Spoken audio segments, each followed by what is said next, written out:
आज की कहानी एक पौराणिक कथा है। आज की कहानी का नाम है वाराणसी की कथा। यह कथा द्वापर युग की है, जब भगवान श्री कृष्ण के सुदर्शन चक्र ने काशी को जलाकर राख कर दिया था। बाद में यह वाराणसी के नाम से प्रसिद्ध हुआ। यह कथा इस प्रकार है। मगध का राजा जरासंध बहुत शक्तिशाली और क्रूर था। उसके पास अनगिनत सैनिक और दिव्य अस्त्र शस्त्र थे। यही कारण था कि आसपास के सभी राजा उसके प्रति मित्रता का भाव रखते थे। जरासंध की अस्ति और प्रस्ति नामक 2 पुत्रियां थीं। उनका विवाह मथुरा के राजा कंस के साथ हुआ था। कंस अत्यंत पापी और दुष्ट राजा था। प्रजा को उसके अत्याचारों से बचाने के लिए भगवान श्री कृष्ण ने उसका वध कर दिया। दामाद की मृत्यु की खबर सुनकर जरासंध क्रोधित हो उठा।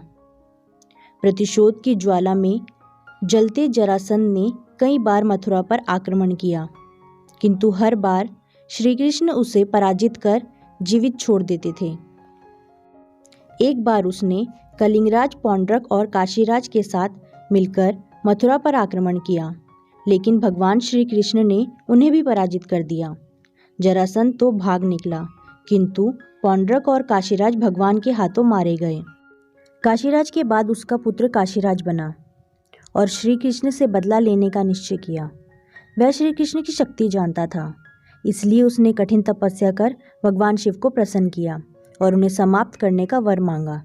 भगवान शिव ने उसे कोई अन्य वर मांगने को कहा, किंतु वह अपनी मांग पर अड़ा रहा।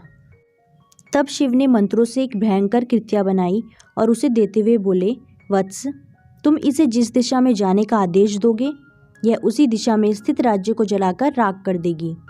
लेकिन ध्यान रखना, इसका प्रयोग किसी ब्राह्मण भक्त पर मत करना, वरना इसका प्रभाव निष्फल हो जाएगा।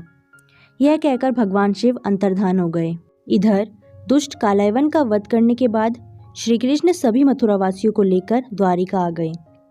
काशीराज ने श्री कृष्ण का वध करने के लिए कृत्या को द्वारिका की ओर भेजा। काशीराज को यह ज्ञान नहीं था कि भगवान श्री कृष्ण ब्राह्मण भक्त हैं, इसलिए द्वारिका पहुंचकर भी कृत्या उनका कुछ अहित ना कर पाई। उल्टे श्री कृष्ण ने अपना सुदर्शन चक्र उसकी ओर चला दिया। सुदर्शन भयंकर अग्नि उगलते हुए कृत्या की ओर झपटा। प्राण संकट में देख कृत्या भयभीत होकर काशी की ओर भागी। सुदर्शन चक्र भी उसका पीछा करने लगा। काशी पहुंचकर सुदर्शन ने कृत्या को भस्म कर दिया, किंतु फिर भी उसका क्रोध शांत नहीं हुआ और उसने काशी को भस्म कर दिया। कालांतर में वारा और असी नामक 2 नदियों के मध्य यह नगर पुनः बसा। वारा और असी नदियों के मध्य बसे होने के कारण इस नगर का नाम वाराणसी पड़ गया। इस प्रकार काशी का वाराणसी के रूप में पुनर्जन्म हुआ। तो आज की ये कहानी आपको कैसी लगी, या आप हमें कमेंट बॉक्स में ज़रूर बताएं। और ऐसी इंटरेस्टिंग कहानियों के लिए हमारे चैनल को ज़रूर सब्सक्राइब करें, साथ ही वीडियो को लाइक और शेयर ज़रूर करें। Thanks for watching.